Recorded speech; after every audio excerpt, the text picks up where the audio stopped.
Paano tayo gagawa ng relay o signal relay na hindi mapwepersa yung flasher relay, hindi mapwepersa ng kanyang amperahe para tatagal yung ating power flasher relay.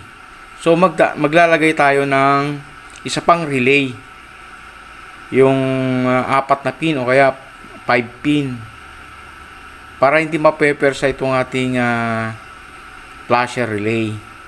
So paano natin i-wire? So ganito guys.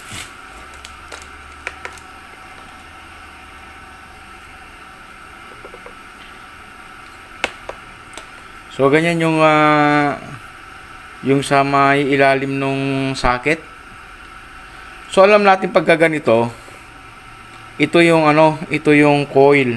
Yan. Basta yung dalawang pa ganun ng kabilaan, coil yan. Ito. Kita ba? Ayan. Ito coil, ito yung linya ngayon papunta sa input at saka output. So hindi mapwepersa yung ating flasher relay pagka ganito ang ating gagawin. Ayan. Kung ano yung amperahe dadaloy dito, ganun pa rin, na hindi maapektuhan yung coil ng relay. So, ganyan. Kasi yung coil kasi, napakanipis yun eh. Pagka pinasukan mo ng malakas na amperahe yun, sira ang relay.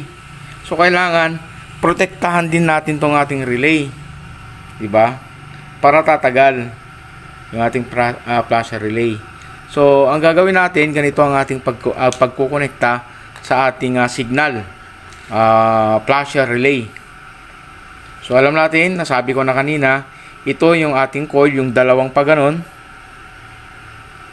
Ito kasi, ito na yung input. Pwedeng magkabaliktad yan. Input or input. Magbabaliktad. Ito naman ang output, yun ang input. Okay lang. So, ganyan. Coil. So, ito yung ating input. O, dito tayo mag-i-input. Ano natin?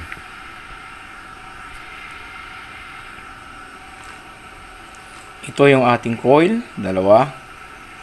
So, yung ating ito ang magsi-switch sa coil nung relay na to. Yung 5 pin. Siya ang mag-switch dito. So, ang gagawin natin, nakaano na. Ayan.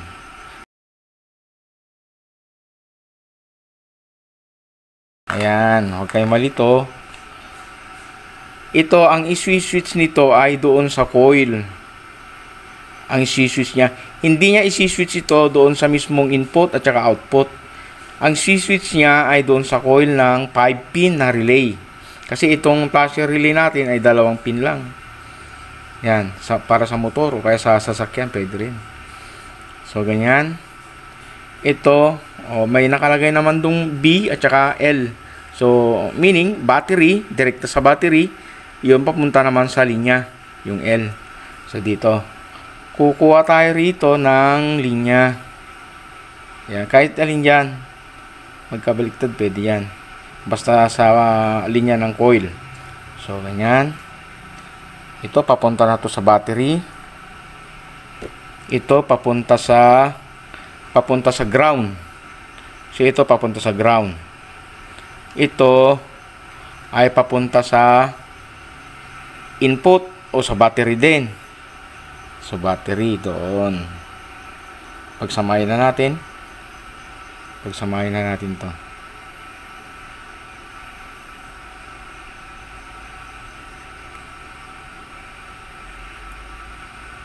Ayan, napagsama na natin. Ayan guys ha. Ayan natin. Double check natin. So, ito ay direkta sa battery. Pag dinikit natin doon, lalagyan ng supply ng coil doon sa 5 pin. Siyempre, nakaano naman to, nakakonekta doon.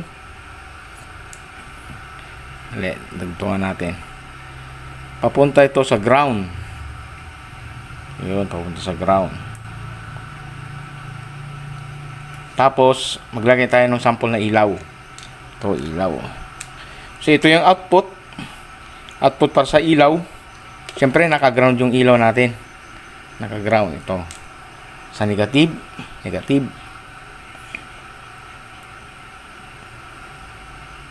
Yan.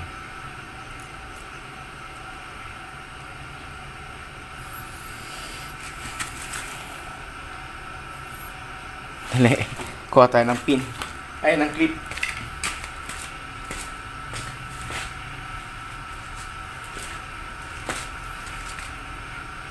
So, ito. Yan. Sapa.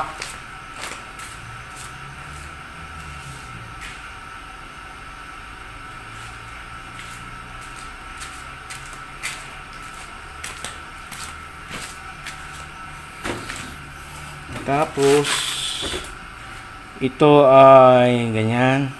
Susuplayan nyo yun. So, ito, nakakonekta naman na doon. So, pwede na yan. Try natin. Didikit natin to. Siyempre, pagka may switch ka na rito, idadaan mo rito yung switch. Switch para doon sa signal. Sa parting side. Parting battery side. Positive. Tingnan natin. Ayan guys, oh. Diba? Ayan, gumagana na, oh. Dalawang relay yan. Relay ng flasher at saka yung 5-pin na relay. Para hindi mapepersa yung coil nung flasher relay. So, ayan. Okay, patayin natin para ma-explain natin, no, yung daan ng kuryente. Patayin natin. So, ganyan. So, ang nangyayari, itong coil na to, dadaan doon. Susuplayan niya yung coil nito. Siyempre, magana yan, sasalubong doon. Sasalubong doon sa ground. Mag-switch siya. Mag-switch yung coil na to, nung 5-pin. So, magkakaroon ngayon ng contact itong input at saka output para doon sa ilaw. So, ganun ang nangyayari. Ayan, oh.